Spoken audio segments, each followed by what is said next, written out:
जेव्हा आपल्याकडे इडलीचा कुकर नसतो इडली बनवण्यासाठी, पण आपली इच्छा खूप असते की मऊ अशी लुसलुशीत जाळीदार इडली आपल्याला बिना इडलीच्या कुकरशिवाय कशी बनवता येईल, तेव्हा ही रेसिपी तुम्ही नक्की ट्राय करू शकता.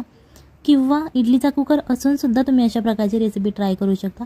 खूप छान मस्त लुसलुशीत मऊ अशी इडली होतात. ही इडली बनवण्यासाठी सगळ्यात पहिल्यांदा आपल्याला इथे 1 कप दही घ्यायचं आहे. त्याच्यानंतर हे जे दही आहे ते आपल्याला छान असं फेटून घ्यायचं आहे, जेणेकरून यामध्ये ज्या गाठी आहेत त्या फुटल्या पाहिजेत आणि एकदम क्रीमी असं आपलं दही तयार झालं पाहिजे. त्याच्यानंतर यामध्ये आपल्याला 1 वाटी पाणी घालायचं आहे.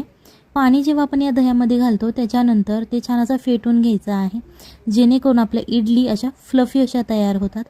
त्यानंतर 1 चमचा तूप घालायचं किंवा तुम्ही ते तेलसुद्धा घालू शकता, जेणेकरून इडलीला असा मऊपणा येतो, इडली आपली ड्राय बनत नाही. जर तुम्ही यामध्ये तेल किंवा त्याच्यासाठी तुम्हाला इथे तेल किंवा तूप वापरायचं आहे. याच्यानंतर इथे आपल्याला 1 कप रवा घ्यायचा आहे. इथे मी थोडासा मीडियम असा रवा वापरलेला आहे. जर तुमच्याकडे एकदम जाड असा रवा असेल तर तो तुम्ही मिक्सरमध्ये बारीक करून घेऊ शकता. आणि आपण जे दह्याचं पाणी केलेलं आहे त्या पाण्यामध्ये आपल्याला हा रवा घालून घ्यायचा आहे. या रव्याची जी क्वांटिटी आहे ती कमी जास्त होऊ शकते. जर तुमच्या घरात जास्त फॅमिली मेंबर्स असतील तर तुम्ही रव्याची क्वांटिटी वाढवली तरीही चालेल, किंवा तुमच्या घरात जर कमी फॅमिली मेंबर्स असेल तर तुम्ही या रव्याची क्वांटिटी कमीसुद्धा करू शकता. सगळ्यात पहिल्यांदा अशा प्रकारे तुम्हाला हा रवा या पाण्यामध्ये मिक्स करायचा आहे. इथे तुम्हाला पाण्याचं प्रमाण लक्षात ठेवायचं आहे. जर तुम्ही 1 कप रवा घेतला असेल तर तुम्हाला 1 कप पाणी घ्यावं लागेल. पण तुम्हाला 1 कप पाणी केव्हा घ्यायचं आहे, जर जेव्हा तुमचा रवा एकदमच जाड असेल तेव्हा तुम्हाला घ्यायचा आहे. 1 वाटी रवा घेतला म्हणजेच 1 वाटी पाणी घ्यायचं असं नाही. तुम्ही यामध्ये थोडं थोडं पाणी घालत आपल्या अंदाजानुसार हे पीठ मिक्स करून घ्यायचं आहे. याच्यानंतर चवीप्रमाणे आपल्याला मीठ घालायचं आहे. व्हिडिओ आवडत असेल तर व्हिडिओला लाईक करा आणि जर मी चॅनलवरती नवीन असाल तर चॅनलला सबस्क्राईब करा, जेणेकरून येणाऱ्या नवनवीन व्हिडिओजचे अपडेट तुम्हाला लगेच मिळतील. अशा प्रकारे आता हे आपलं मिक्स करून झालेलं आहे पीठ. हे आपण 10 ते 20 मिनिटासाठी साईडला ठेवणार आहोत. जर तुमच्याकडे जास्त वेळ नसेल तर तुम्ही कमी वेळ ठेवलं तरीही चालेल. याच्यानंतर इथे आपल्याला एक पातेलं घ्यायचं आहे मोठ्या आकाराचं. त्यामध्ये आपल्याला 2 ते 2.5 ग्लास पाणी ओतायचं आहे.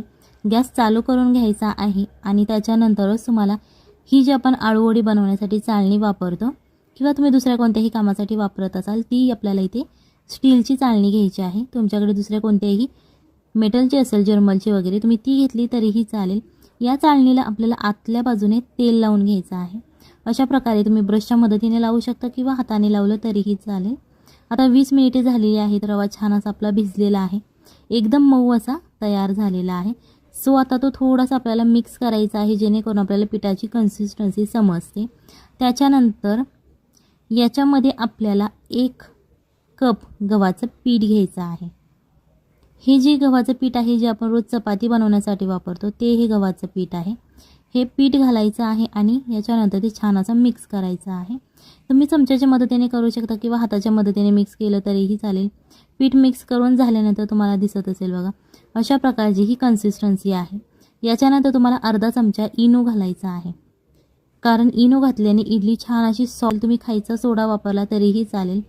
आता हे जे भांडं आहे आपण ठेवलेला ही चाळणी, ती छान अशी गरम झाल्यानंतर त्याच्यामध्ये आपल्याला अशा प्रकारच्या मिनी इडल्यासुद्धा तुम्ही करू शकता. जर तुम्हाला मिनी इडल्या करायच्या नसेल, मोठी मोठी करायची असेल तर तुम्ही जास्त पीठ यामध्ये घातलं तरीही चालेल. इथे आपण सगळ्यात पहिल्यांदा मिनी इडल्या बनवणार आहोत, त्याच्यामुळेच इथे आपण छोट्या छोट्या आकाराच्या इडल्या घातलेल्या आहेत. अशा प्रकारे या आपण आता मिनी इडल्या बनवून घेणार आहोत. आणि या जेव्हा मिनी इडल्या तयार होतील त्याच्यानंतर आपण ज्या मोठ्या रेग्युलरवाल्या इडल्या असतात त्या आपण यामध्ये बनवणार आहोत. लहान मुलांसाठी या मिनी इडल्या खूप छान असतात, त्यांना दिसायलाही खूप छान दिसतात त्या, आणि लहान मुले आवडीने खातात, किंवा त्यांना अशा नवीन नवीन वस्तूंची म्हणजेच पदार्थांची खूप त्यांना आवड असते. नवीन एखादं इंटरेस्टिंग, दिसायला छान आणि चवीलाही छान असणारी गोष्टी त्यांना खूप आवडतात. तुम्ही ही रेसिपी एकदा नक्की घरी ट्राय करा, आपल्या फॅमिलीला खाऊ घाला आणि मग मला कमेंटमध्ये सांगा कशी झाली होती. अशा प्रकारे आपण जेवढे यामध्ये आकार आहे, जेवढी जागा आहे त्याप्रमाणे तुम्ही इडल्या घालू शकता. तुमच्या इच्छेनुसार आहे, कमी जास्त कसंही घालू शकता. जेव्हा आपल्या इडल्या शिजून होतात त्याच्यानंतर यावरचं झाकण काढायचं आहे, तुम्हाला दिसत असेल. अशा प्रकारे तुम्ही टच करून बघू शकता की आपली इडली शिजली आहे की नाही.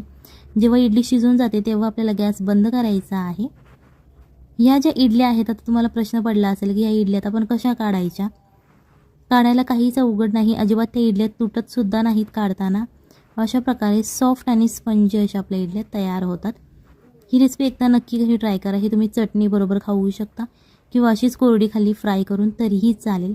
अशा प्रकारे छोटंसं असं चमचा घ्यायचा आहे, तुम्ही उलथनं घेऊ शकता आणि त्या उलथण्याच्या मदतीने तुम्हाला या इडल्या काढून घ्यायच्या आहेत. या तुम्ही थंड झाल्यावर सुद्धा काढू शकता, गरम गरम काढल्या तरीही चालतील, काहीच प्रॉब्लेम नाही. फक्त थंड झाल्यानंतर काढा, जेणेकरून तुम्हाला ह्या इडल्या काढताना भाजणार नाही आणि छान अशा सुट्ट्या होतील. गरम गरम थोड्याफार त्या चिकटल्या जातील, कारण नेहमीच्या ज्यासुद्धा आपल्या इडल्या असतात त्यासुद्धा गरम गरम चिकटल्या जातात. सो अशा प्रकारे आज आपण ही एकदम छोटी मिनी इडली, एकदम पातळ अशी इडली बनवलेली आहे, कारण ही चवीला खूप छान लागते. ज्या आपण नेहमी नॉर्मल इडल्या खातो त्याच्यापेक्षा ही चवीला खूप छान लागते. सो अशा प्रकारे ही इडली तुम्ही नक्की एकदा ट्राय करा. हे तुम्ही चटणीबरोबर सर्व करू शकता. जर तुम्हाला मोठ्या इडल्या बनवायच्या असतील तर तुम्ही यामध्ये 1 ते 2 इडल्यासुद्धा बनवू शकता, कारण यामध्ये जेवढी जागा आहे तेवढंच आपण यामध्ये पीठ घालू शकतो. सो जर तुम्हाला मोठ्या बनवायच्या असतील तर 2 ते 3 या चाळणीच्या आकारामध्ये बनवू शकतात. अशा प्रकारे आपण मोठ्या इडल्या तयार करून घेतलेल्या आहेत. सो ही रेसिपी तुम्ही पुदिन्याच्या चटणीबरोबर खाऊ शकता, टोमॅटो सॉस तुम्हाला जी आवडेल त्या चटणीबरोबर तुम्ही खाऊ शकता. चला तर मग भेटूयात पुढच्या रेसिपीमध्ये.